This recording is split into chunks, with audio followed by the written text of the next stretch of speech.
everybody. Today we are happy to be talking about some important information for those of you out there who do freelance work, who might be musicians, getting paid on the side for a side hustle. Thumbs up today. We're going to get you some awesome information on how to not pay the government too much money. How's that sound? Samantha Johnson-Helms is the executive director of the Terre, Haute Symphony. It seemed perfect that she would join us today because Lori Carpenter with Stadler Tax happens to play with the symphony, and she also happens to know everything there is to know about taxes when you're doing that gig work or that freelance work on the side. So it seemed like a really good fit today to bring you ladies together, and I know how important it is for Stadler and Company to really support the community and how much you support the Terre Haute Symphony as well. Absolutely. So yes. this is a good opportunity. Now here's the thing. Lori says to Samantha and I, we're going to have some fun today. We're going to show what you really do and don't know about taxes. And you graciously agreed to do this. I did. I don't know what I'm getting myself into. Well, trust me, you're probably going to be smarter than me when it comes to taxes. But we're going to seriously play a little game. These are questions that you legitimately get from people, from customers, right? Yes. And we're going to see if Samantha and I know the answers. All right. So Yes. you're going to answer yes or no to each of these questions, and we'll see if you're right. Okay. Okay. Let's here see we how go. we do. All right. Okay. First tax question. Can I claim my pet dog? I'm gonna say no. I'm going to say yes. No. What if it's like a service animal? If it is a service animal, you can claim the medical Oh, deduction, but if it is your pet dog, the answer is no. Okay. So we were both right. Yes. Okay. I'll give you both that one. Okay, good. All right. Can I deduct sales tax? Oh, no. No. I'm gonna go with yours. I'm thinking No. No. If you own a business, you cannot deduct sales tax because it really is not income to you and it shouldn't be in your income. But if you buy a big item, you can itemize sales tax on your personal return. Really? I Yes. had no idea. Nice. Wow. So, what kind of big items? Like a Like if you buy an RV, an a RV? car. Okay. What about like a large instrument if you are a musician? Very potential, yes. Yes. Okay. Okay. I'm thinking Good to about know. you. Okay. No, I got to get that bass clarinet one day. Okay. All right. Let's see. I make all of our household income. Do I claim my wife as a dependent and file as head of household? Yes. If you are married, your only choices are married filing jointly, married filing separate, not head of household. Okay. You got that one right. Right. Okay. Your wife would be a spouse or the taxpayer, not a dependent as Okay. well. Okay. Right. Good Makes information. All right. Yeah. Okay. Next one. My new baby was born in November.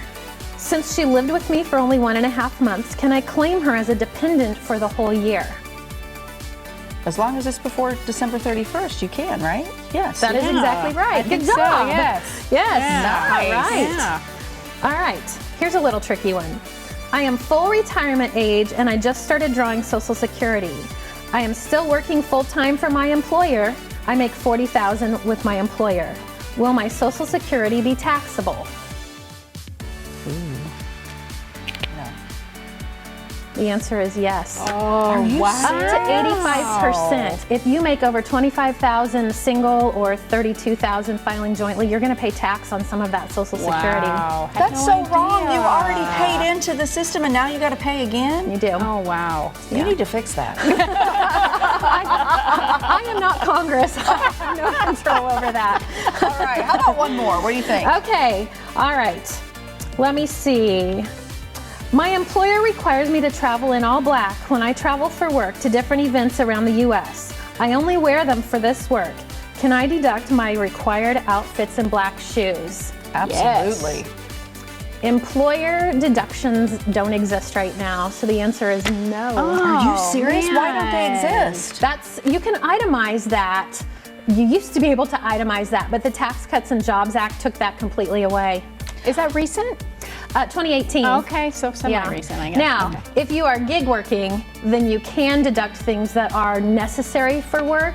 But if it doesn't have, if it's just plain black, you know, you've got black pants on, it's okay to wear those anywhere. If it has a logo that is exclusive, like the Symphony. THSO, Sure. then it might not make sense to wear it other places. Okay, and that leads us right into what we were going to talk about today, which is important information for those who play in the symphony, for those who do gig work, and maybe not even just a musician, just a freelance worker. What are some important things that we all need to consider and think about when it comes to saving receipts, itemized deductions? What do we need to know? Well, you do want to make sure that all of your expenses are ordinary and necessary. That means that somebody in that profession would need to use these. Okay. Right? So that's pretty important.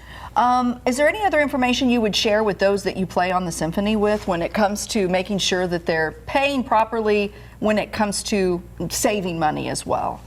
I think there are a couple of things. One would be if you are playing with multiple orchestras, your withholding, if you have a W-2, may be really low because they're only looking at what you're getting from them, and you may need to be paying in some extra withholding to make sure you don't owe a lot of tax at the end of the year.